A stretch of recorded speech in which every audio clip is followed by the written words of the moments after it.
points throughout the fights where I was convinced that like I just did not see a way out for them. I was convinced some of them were dying. We usually get sound complaints due to music. I thought for sure I was gonna get like some text. I was yelling really, really loud. I didn't realize how much I liked him as a character until he almost died. He's my favorite character. All right, so we're gonna get right on into the episode. Weebing with Wes, episode number fucking 40. We have a lot of shit to cover. We haven't.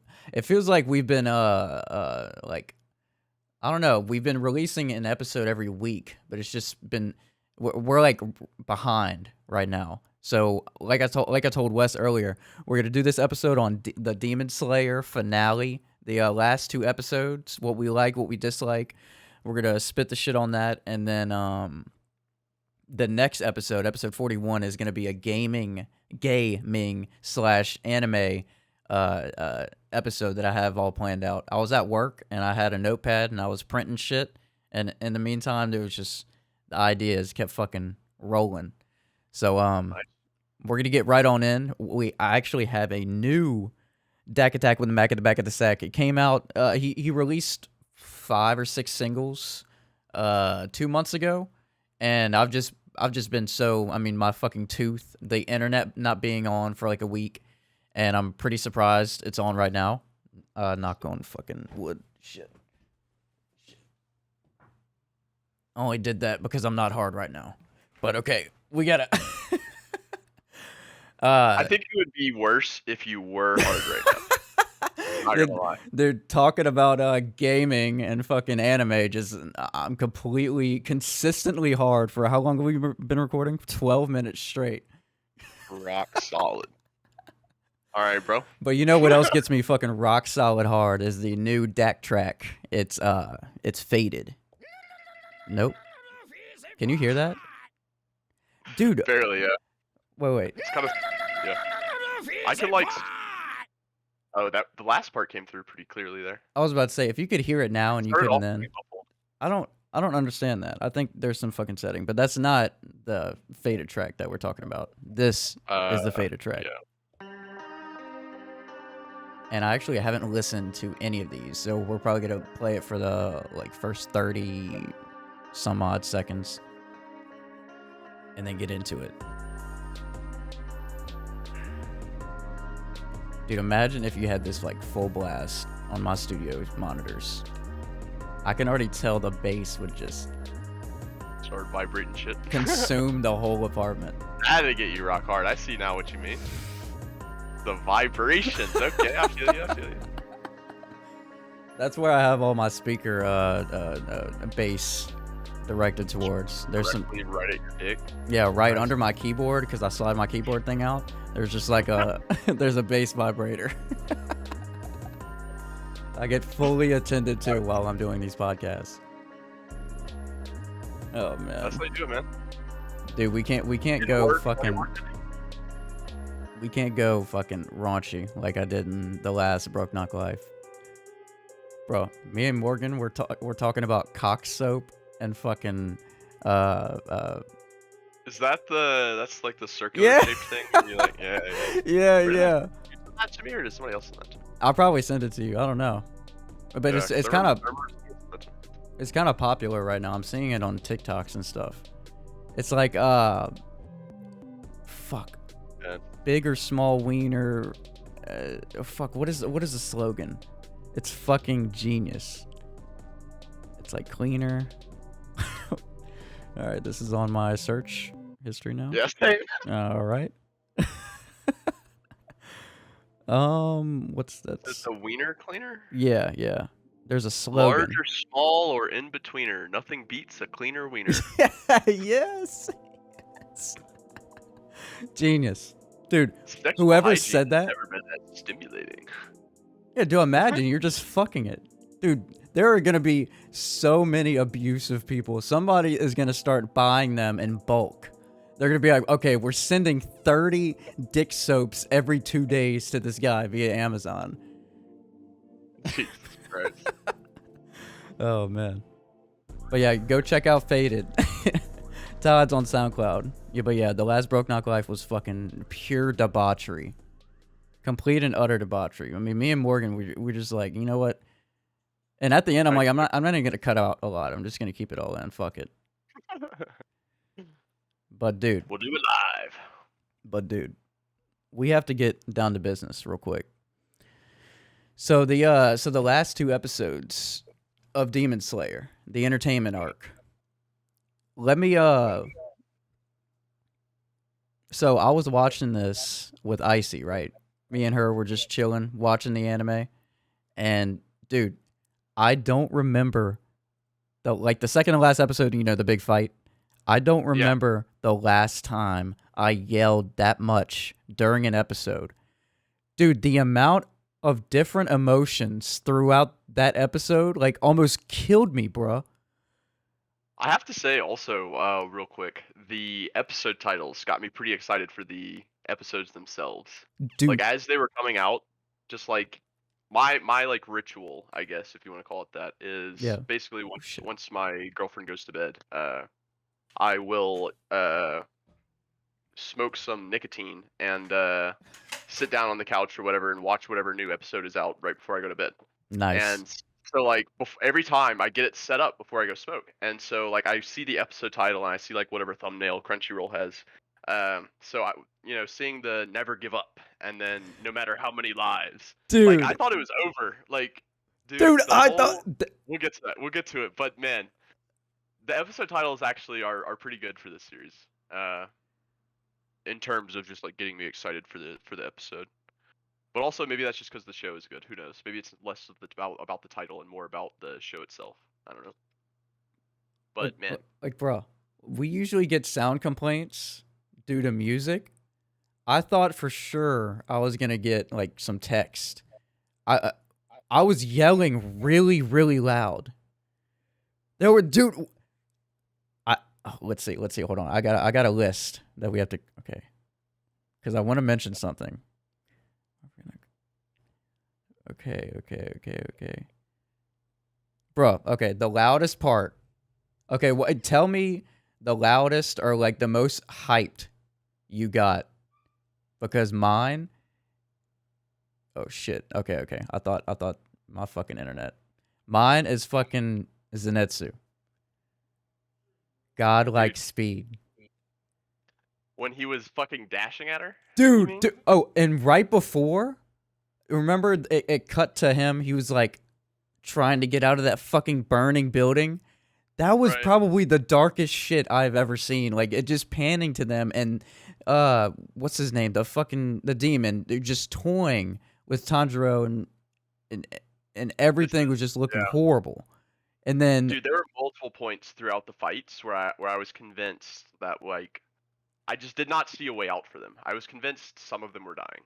Yes, me too. The fact that they did not is insane. That I want to talk about that last. Okay. But bro, whenever I'm trying to remember the exact moment. He got up in the air all of a sudden and then you saw like a vein pop out on his head. And then he's like, godlike speed. And then that fucking explosion, I was like, oh, fuck. I was yelling so fucking loud, man. The animation, the fucking sound effects, I mean... The animation was fucking sick. Like, the art, just in general, was really fucking good. It's insane. But what's your favorite part or your most hype moment in that episode? So we're talking about episode 17 at this point? Yeah. Second to last one? I only have a few comments on the last episode, but mainly I've been needing to talk about this fucking fight. Cuz like leading up to it, you're asking me my most hype moment or like the craziest moment for me? Let's go with craziest. Okay. Cuz I have to say whenever fucking shit, what's his name? Inosuke is stabbed like in the heart. When we thought he was like clean getting away with what's your face's head, dude. I freaked out. I was like, no! Yes. Me too. I was gonna be so upset if he died there, man. I didn't realize how much I liked him as a character until he almost died. He's my favorite character. And I thought I knew there was something fishy because it was on him too long getting away. Right. And I'm like, no, dude, please, please, please, please stop. Pan off. Right. Cut to somebody else, damn it. Right. If nothing was gonna happen, it would have just cut away from. Yes, dude. I'm like, please, please. And then all of a sudden, I didn't know it was gonna be that drastic, man. Like, if anything, maybe like a stab through the arm, but like that motherfucker, he got fucked. Right to the chest. And it looked right so dark. I was completely silent. I have to say also the beheading of Daki, or not Daki. Oh yeah, it was Daki. Daki was the ribbon lady. Yeah. Was pretty sick. Like, how long was God damn it, what is this? Zenitsu? Zenitsu, yeah. How long was Zenitsu just whoosh? Dude. Dude, you saw. Oh yeah, and while he was doing that, his legs were like disintegrating. Jesus Christ. That was insane.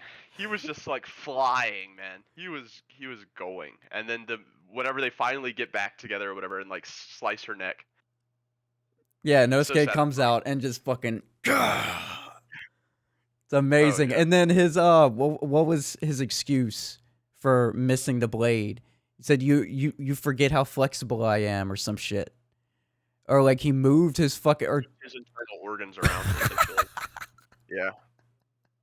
That is what he said, which I mean it's a shonen, so I'll let it slide. Yeah, like, yeah. Clearly it's pretty ridiculous, but you know it's a shonen, so I'll let it slide. Like the show is already ridiculous. Right. You can't really get realistic at this point. Like you can get realistic along the lines of how crazy things are and like realistic in that world, but I mean there's only so much you can do. I think it's a fitting thing for his character for him to come up with that. The other moment I wanted to talk about was essentially the last scene in the show where he thinks it's all over or whatever, and he's like about to pass out, and he sees the Sound Hashira, Tengen or whatever his name is, running at him, like, and he's just like, what? What's going on? I'm about to fucking die. I'm bleeding out for like 6 episodes. Dude. That motherfucker. Okay, yeah. So I wanted to talk about this is one of my gripes in the past 4 episodes, which you probably know what I'm gonna say, but I was watching the last episode, the second to last episode, the fight again, and Tyler and Kingsley were in the room, and then Tyler was just noticing. I mean, he doesn't watch the show, right? He was just noticing how many times they're like getting back up, and he's like, "Oh, do they have like Dragonballs or something?" And this is whenever I was like, there's probably that shit's probably gonna happen, and then all of a sudden at the end, fucking Nezuko. Nezuko is the Dragon Balls. You know? Yeah. Her blood flame art is yeah. That is so OP, bro. She healed everyone. I mean, besides Tengen, right?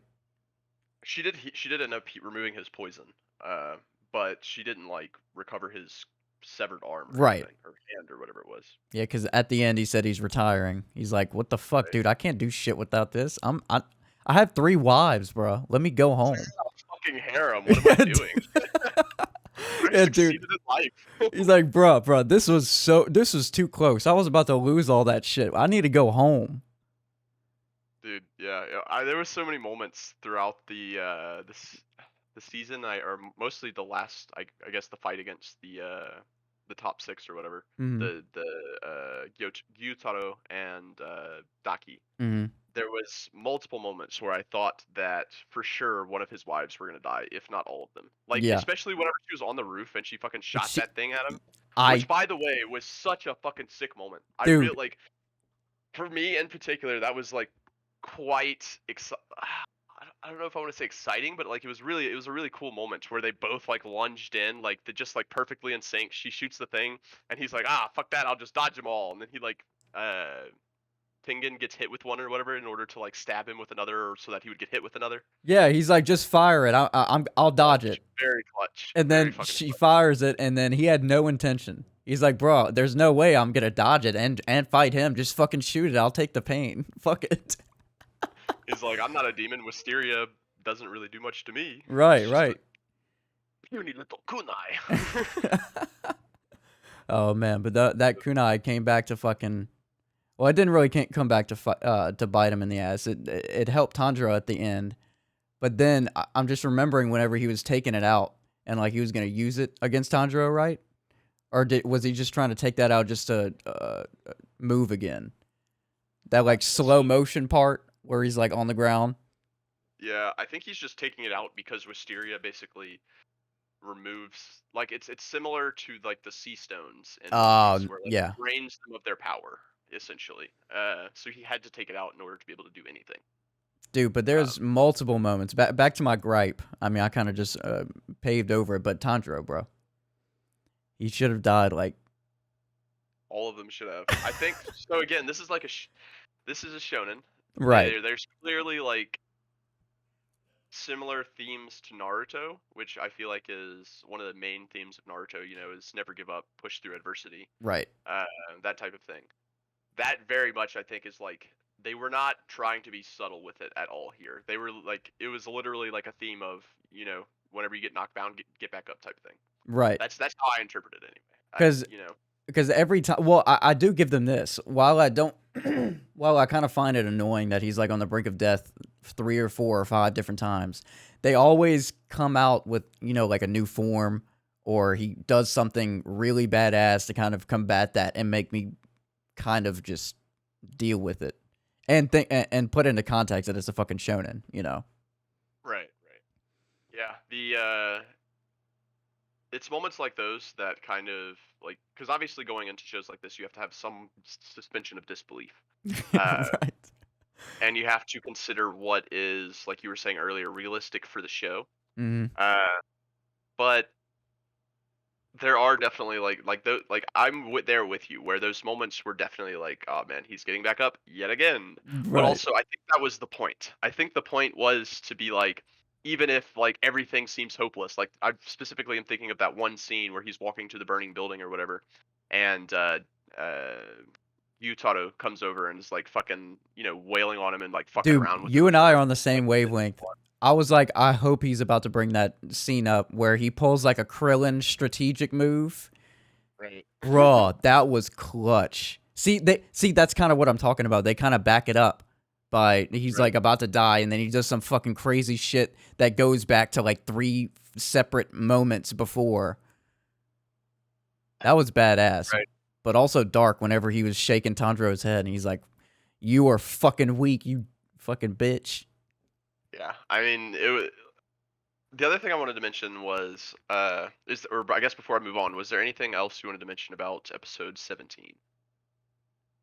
Mm, I mean, just I kind of wanted to like the Nezuko power. So Nezuko has a new demon art, and it's like it's a blood demon art that. I think we saw her use it before on Mugen Train arc, didn't we? I don't think it's like it's not new to this season, is what I'm saying. Yeah, it's just the scale that she did it. Just I'm like, fuck. Yeah, All yeah, of them yeah. got immediately healed.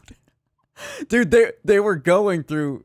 They were on the brink of death for 6 episodes, and then they got Right. like a sensu bean. Fuck. It was, yeah, that is a very fair criticism, I guess is what I've been trying to say Yeah. about the whole like them being on brink of death, because it really was like 5 or 6 episodes. Or at least it felt like that, Yeah. where they were just like constantly like one like near death, like not even near death. It was like they should have died Dude, basically, like multiple times. And Tanjiro like, for got example, stabbed under the chin almost up into his oh yeah, fucking that made me go, "Oh, fuck." yeah, that was And he that still was cool. swung the fucking blade like a G. He's like, I "You mean, still swung it? Fuck." Man, I really thought they were going at this with reckless abandon. That's what it seemed like. They were just like going at it. They were like, I don't care if I die, I'm gonna kill this fucking demon. That's the entire, like, that's the feeling that I had throughout those episodes, which to your point, I feel like is why those moments where they're like it feels like they should have died feel less or maybe the fight felt less impactful overall, I guess, just because like they like even though it felt like there was that threat of death, like they kept showing us over and over again the characters aren't gonna die. They're just gonna stand back up again. Like he'll get stabbed in the heart, stand back up again. He'll get fucking smashed through like 3 buildings and stand back up again. Dude, he got fucking launched into that building. Yeah, man. Oh I feel my like god. each of them at one point or another got launched into a fucking building, bro. Like that town is Oh my, fucked. oh, that's another thing I wanted to mention. Oh my god, dude, they're all dead. Yeah, dude. They're all dead. Yeah, either they all escaped. Weren't they like the kunoichis or whatever they call them, like the female ninjas or whatever that are the Hashira's wives, were supposed to be like evacuating the people. Oh, So okay. I think they succeeded because I mean But I bro, don't think the show's brutal enough to like show just a bunch of dead bodies everywhere. dude, But man, that's what I was thinking. That would have been fucking insane if they did. Just like the first episode. Through a building, just like like an arm, you know, just like laying out from under the rubble, like a hand here or there, like fucking severed head somewhere, you know. That would make the show so much more different. Like it's already brutal as fuck. Hence the first episode where you're just staring at a dead family, and just blood everywhere, just fucking like a kid like crawling and fucking crying and shit. I think the show already pushes the what's the word, the phrase? I mean, is it pushes the envelope? Is that the right? That sounds right. Pushes the envelope, pushes boundaries, pushes the envelope. Sounds right. Let me make sure this means what I think it means. Yeah, the show already pushes the envelope in terms of like gritty, gory, like violence, and like even like for a shonen specifically is what I mean. Yeah. Because I think it would make sense for the world for that to have happened, like have all of those deaths and like all that carnage and everything, but it doesn't make sense for it as like in the meta of things. Like it doesn't make sense for them to do it in like for marketing reasons, you know? Because then parents are gonna stop making like not let their children watch it. Like it's this like it would lean more into like the berserk levels of just like gritty insanity, you know? Like you And they just don't see a want that. scene, his black and red power where he just expands it. You just see a scene where it's just annihilating building after building, and then there's families like, "Ah, help me!" Dude, that would turn into a completely different show. That parents would be like, "Whoa, whoa, turn it off! No more Nezuko, no more Nezuko merch. No." No more Demon Slayer. Demon Slayer banned. But yeah, I mean it's a shonen, so they obviously can't go like that hard into it like Berserk does. But man, it would be really good if they did. I think it would make the show that much more impactful. They push like right at that line for it to still be marketable. Sure. Yeah, I agree with you. I bet there are still like I don't know because I haven't looked it up, but I bet there is some backlash from like various families both in Japan and in the US that are like, you can't watch this. Dude just got fucking stabbed in the heart. What the fuck? You know? But like it's really not that gory for the most part. No. Like even Tengen, dude, like, the thing that got me was whenever he broke his 2 fingers. Oh, dude, yeah, that was brutal. I was it reminded me of My Hero, like when Deku fucking does his little flick things and My Hero and it, like fucking shatters his fingers. Yeah. That's what it reminded me of, man. And it was in such a dark atmosphere too. He was just toying with them. He's like, "You're gonna swing your sword? What about with 2 less fingers?" And it just flips up, and then throughout the entire fight, you see him holding the sword with his fingers just all the way back. Dude, that was one of the most brutal scenes. Like, forget the stabbing in the heart, forget the like when he got stabbed in the jaw while trying to sever the neck. That scene in particular was just fucking brutal. That made me jump more than the stabbing through there. Yeah, that was pretty brutal. Because there was just nothing he could do about that. He was just kind of like, man. Oh my fucking god, man, Tanjiro staying alive the entire time. That was a really great episode, though. Like overall, that was probably one of the best episodes of the season. Maybe arguably even one of the best episodes in the show so far. I think I'm inclined to agree with you. That might rival it is the scene in season 1 where he first uses Hino Kamikagura to slice the spider guy's neck. Oh, dude. That was like, to me, I think that's still number 1. But this episode comes pretty fucking close. I'm not gonna lie. It's because they're tying in like all of these different fucking moments, man, and it's incredible. But okay, is there anything else about? I think we just talk about that last scene where he's coming in, or he's like on his knees or whatever, thinking that the fight's over, and then you see Tengen running towards him, like screaming at him to run away, and then the fucking the explosion afterwards, and then we cut into episode 18. That's where like I thought the fight was over. I thought it was done. I thought that was the last episode of the season because I didn't even look at it. Right. And then that happened, and I was like, wait, what? and then they go to which is, and then they go to like a backstory episode about the two demons. Right. And I think they've done this for all of like the major demons so far. Dude, I don't know, man. This one just seemed like it was dragging on way too long. Like I don't know if it's the voice actor, the girl's voice, but there was many moments where I was just annoyed. What's up, lads? Bring out the weeb in you like us on Weebing with Wes, right here on the home network for all your weebing shop needs. You need to shop at theanimexgallery.com and use the code BROKE15 for 15% off your next purchase. There's new Red Blue Color Blast Charizard Blastoise tees coming out very soon. There's a custom trading card that comes with them. Keep an eye out. Go shop now, you fucking weeb. Like, I know they were just, it's a fucked up backstory, and they both had it horrible. They were both like scum of the earth. They tried to, blah, blah, blah. They rose up, had to become a demon to, I don't know, man. Right. Cut it down to like half and then show some shit that happened after that fucking explosion. Please. Something. Right. That's my only gripe. It just went on too long.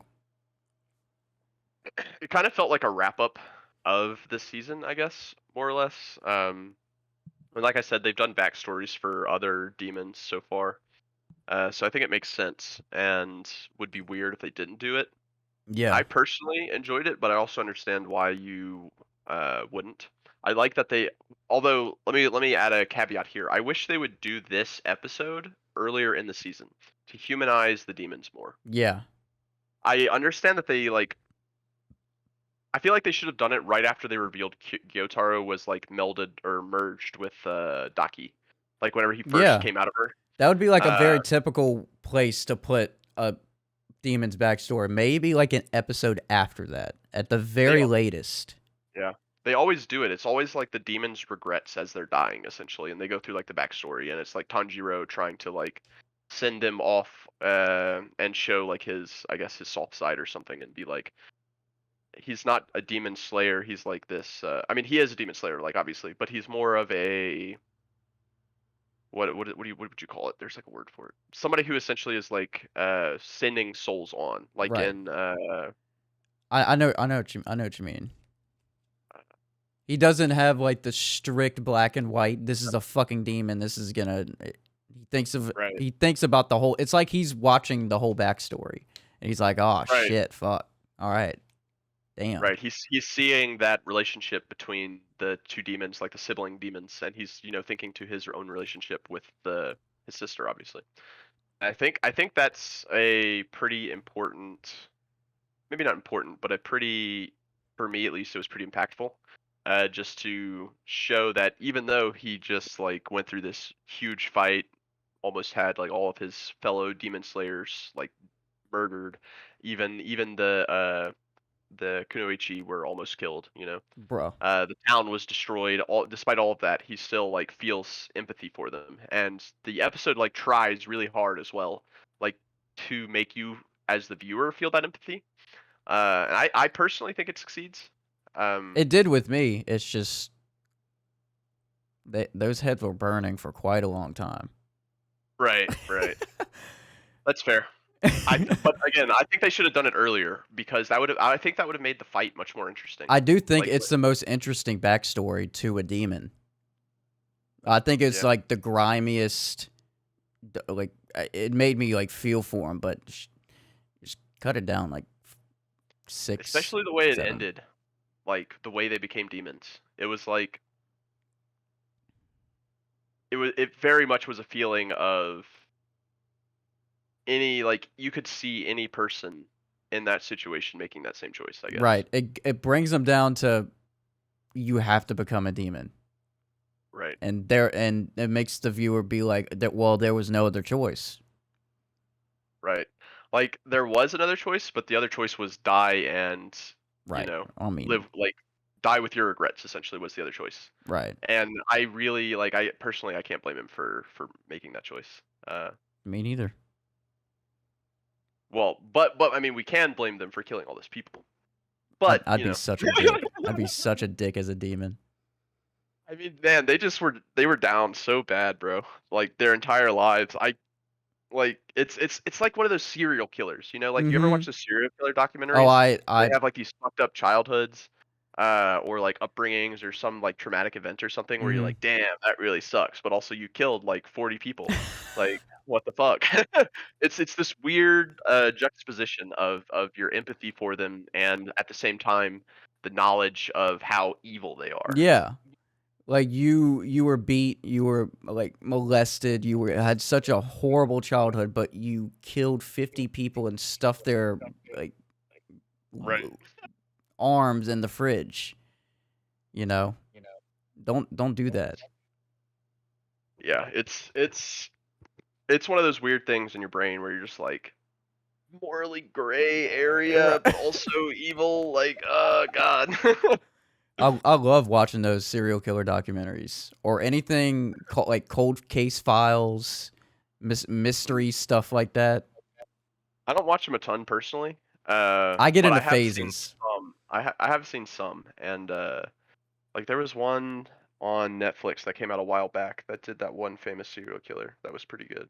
It was like the two detectives that were like supposed to be coming up with like the serial killer as like a concept or Oh, whatever. Mindhunter. Mindhunter, yes, thank you. Mindhunter. That one was really good. That is such a good show. And I know there are some people that like get super into that stuff, like more than just Mindhunter. They like go and watch podcasts about like I know there's a really popular uh female duo that does a podcast that I cannot for the life of me remember the name of that I know a bunch of people that have listened to. Comedy and crime podcasts are the main two podcasts out there. Yeah. They rival each other. They go back and forth. Makes sense. I mean, I don't even really watch podcasts that much anymore because I do like no driving, and that's when I think we've talked about this before. That's when I did most of my listening to podcasts. So I don't do it much anymore. But if I ever do, it's usually like background noise, I guess. Like while I'm working, I'll throw it on like the TV on YouTube or something, like the like Tiny Meat Gangs podcast with Cody and Noel, or like they've been having some ever since they changed their ever since they changed their whole setup to alien stuff. I love it. thing. Yeah, I it's love really it. cool. It's really fucking cool. But yeah, so it like comedy podcasts like that are essentially what I throw on for background noise. That or whatever. This is a whole tangent, so we'll just skip. It kind of ties into a little bit about what we're gonna talk about after this, but I mean, yeah, that's really the only thing. My only issue about that is just the longevity of it, and I wanted it to tie up a little bit more about what the fuck happened at the end of that. The end of that other episode. Come on, man.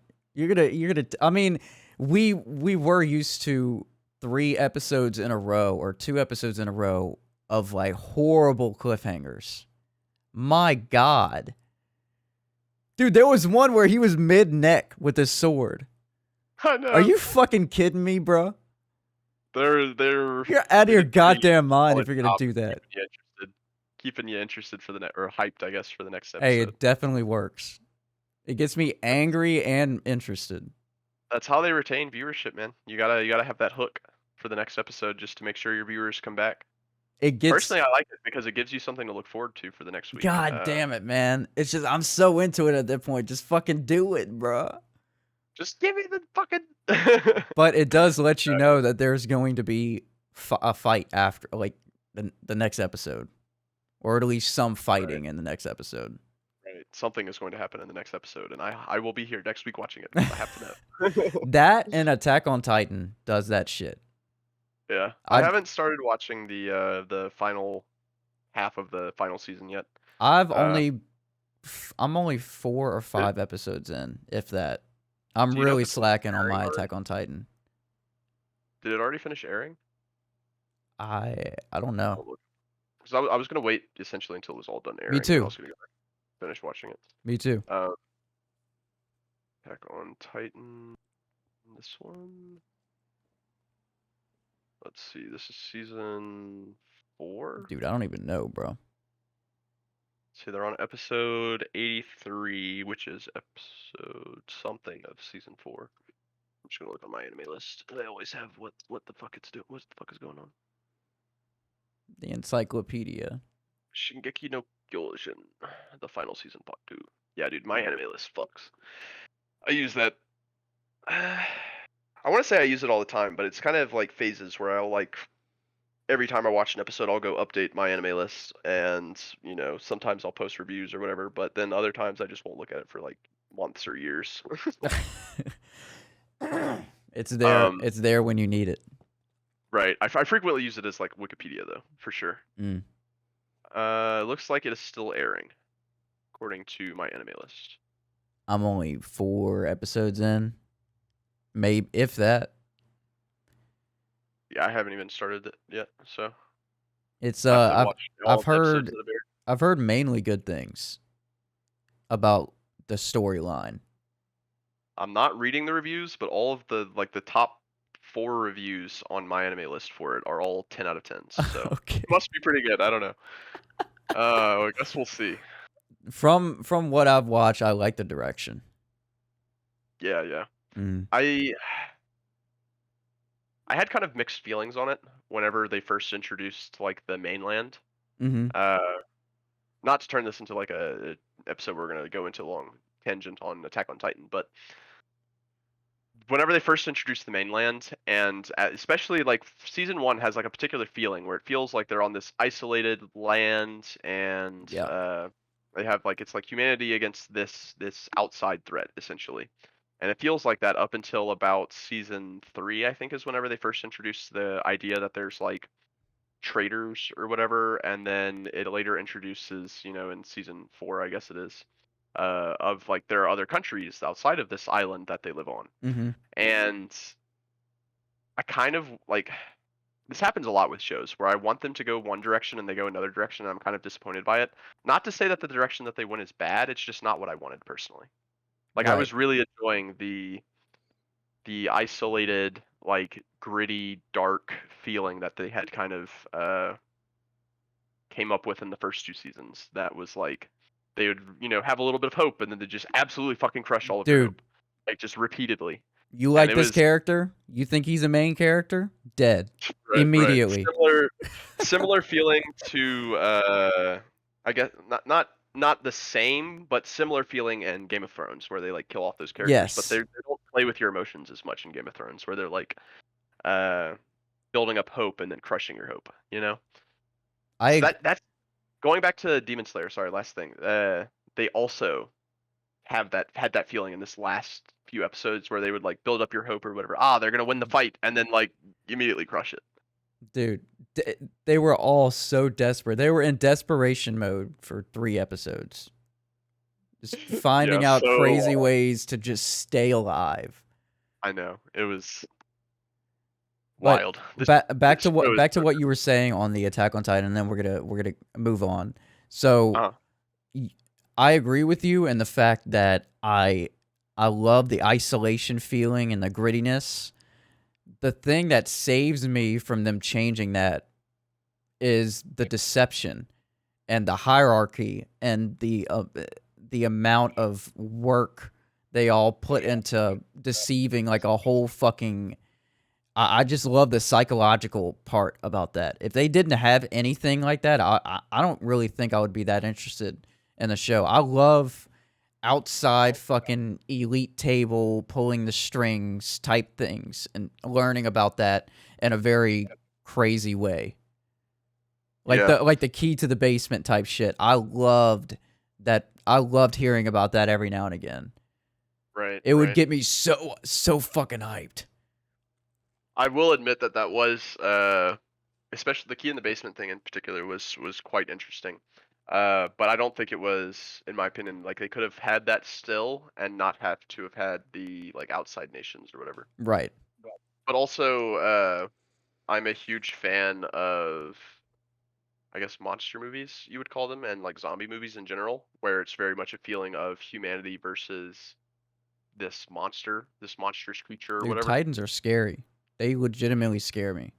I don't like them. They're pretty creepy. The way that they They're move, the way their eyes, man. Bruh, the abnormal ones that fucking oh yeah, dude. run with their arms just waddling in the wind. Nah. Flailing, yeah. Bro, if I saw that coming towards me, I'm ending it with whatever I whatever I have near me. I don't give a fuck. Fucking That is horrifying to me. God, man. Fuck that. yeah. Okay, so we're gonna wrap up our little discussion on the Demon Slayer, the last 2 episodes. And before we go, I wanted to kind of segue into our new episode. So I want to get, let me see, how should I go about this? So the next episode is going to be a gaming episode, right?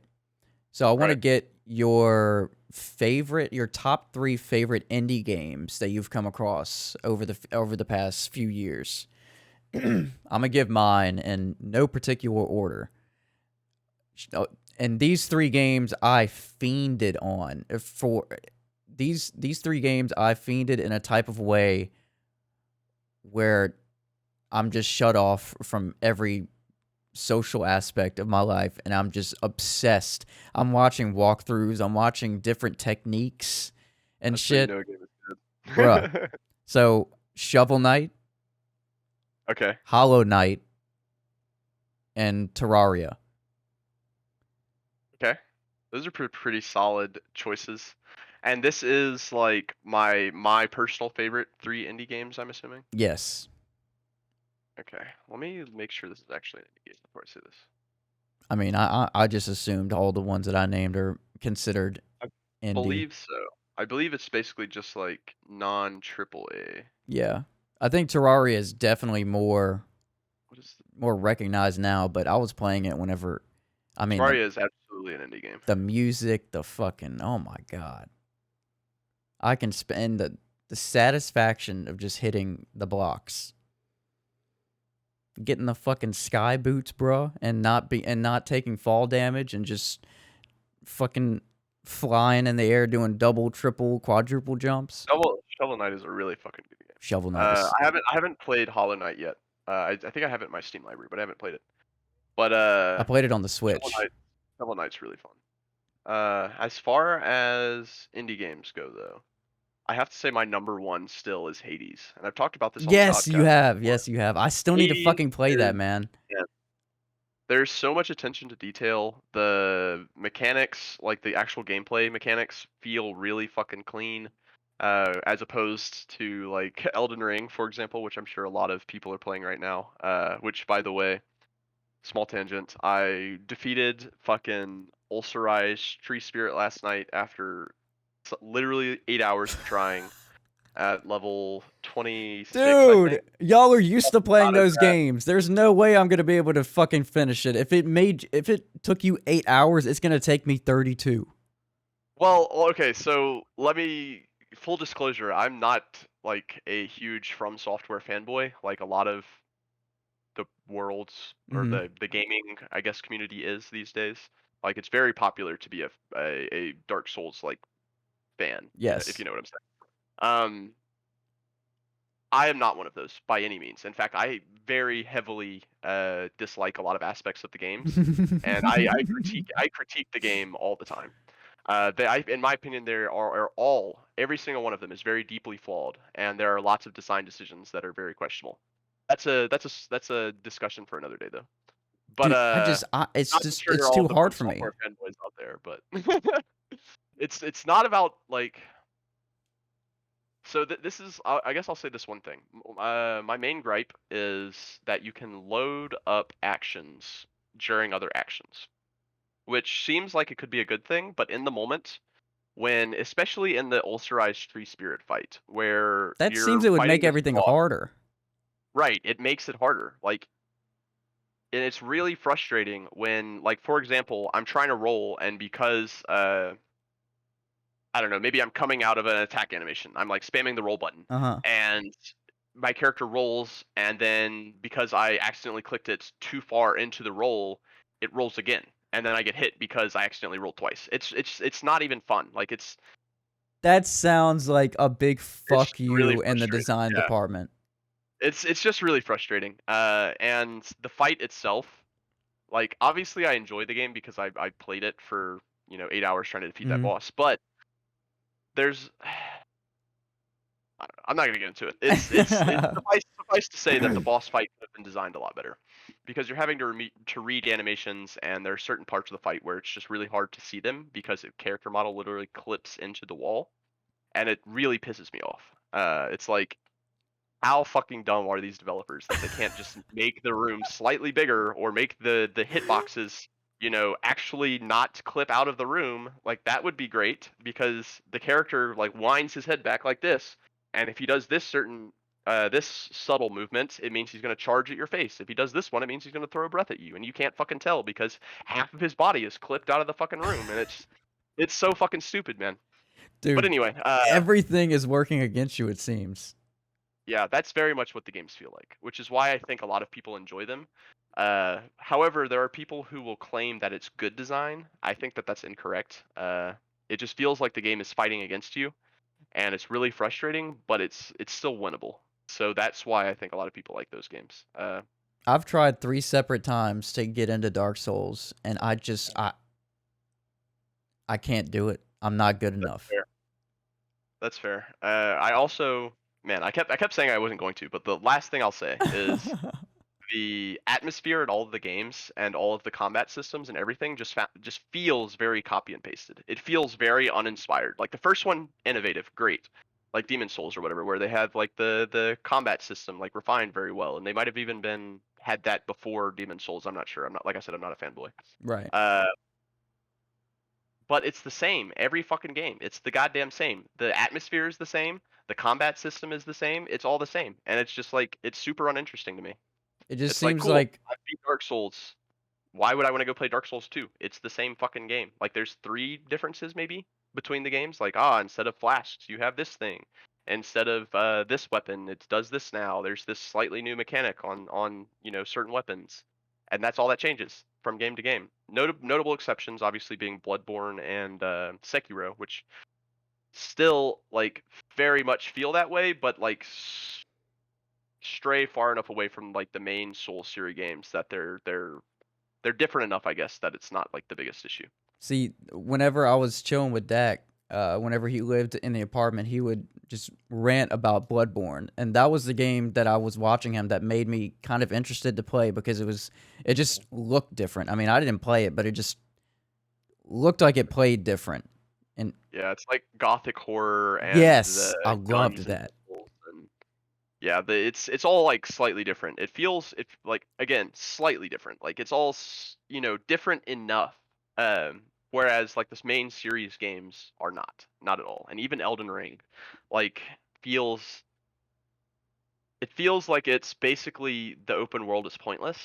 Like it literally just feels like they took Dark Souls and put it in an open world map, and that was it. And you're Like still there's no going to the same like type of routes that you're going to, but it's just open world. You can just see shit around you and move, like right, maybe cut across a path.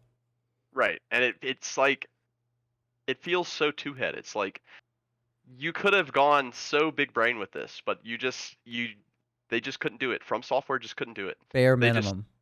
they have found what works, and they refuse to stray from it. They absolutely like refuse to stray from it, and I bet they're getting a fuck I ton of sales though, they are. No, they absolutely are. Like I because said, it's it's it's very popular to like these games. well, it's very popular right now too. I'm seeing Right. it everywhere. Yeah. It's Yeah. flooding Well, yeah, it everything. just came out. So yeah, I saw Ludwig, another YouTuber, was streaming until he beat it, and he just beat it yesterday, I think. So What? yeah, Already? yeah, he wasn't 100%ing it or anything, but it took him like 4 days, 5 days, something like that. But God anyway, back to damn. the indie Yeah. games. Hades is a game very much which is why I originally brought it up. Very much unlike Dark Souls. The mechanics feel clean. They're responsive. You never feel like you're being punished by the game design, like, or by bad control design, I mean. Mm-hmm. Like, everything feels fluid, it feels smooth, it feels good.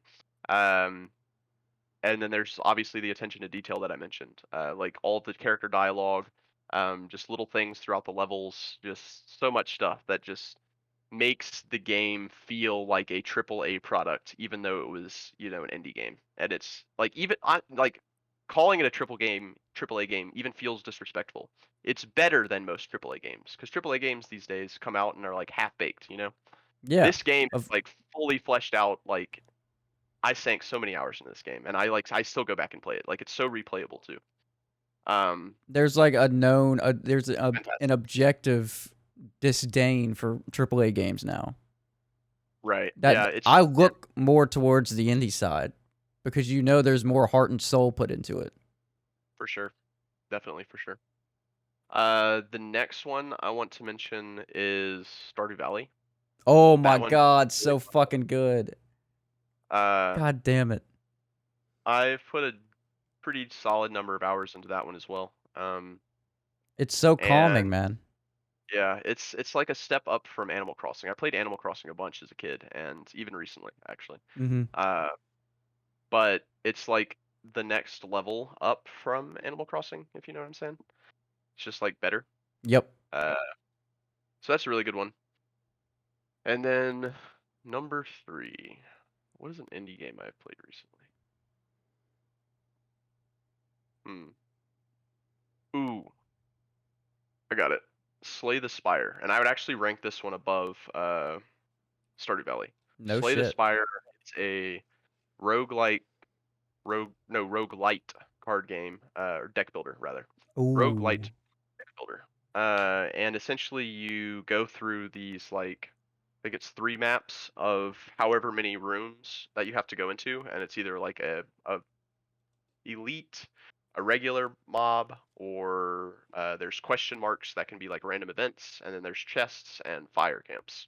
And then you do all of these little like steps on your path, whatever path you choose, until you reach the boss, and then you have to fight the boss with whatever deck you've made up until that point. And that is like I'm a huge card gamer. I've been playing Yu-Gi-Oh, or I don't play anymore, but I have played card games for like 20 years or so. So I really like card games, and this is one of the best. Yeah, Blue Eyes White Dragon. Hell Shout yeah. out. You know. Uh, and I'm playing one right now called Flesh and Blood. I love card games, and this is like one of the best card games I've ever played. It's not like a PvP card game like Yu-Gi-Oh or Magic or Flesh and Blood or even Pokemon is. See, I'm It's already one liking where you're it. racing against the AI. I like shit like that. It's really fun. You can do really creative things with the deck, with the decks. There's like 4 different heroes you play, um, and man, it's a blast. I have let me see how many hours I have on this game. I have a lot. Fire. Let's see. I have 500 hours on Oh my it. god. It's pretty good, and that's not even including the mobile version of it. That's just my Steam hours. So hours I've been sitting at my computer playing That was fucking funny.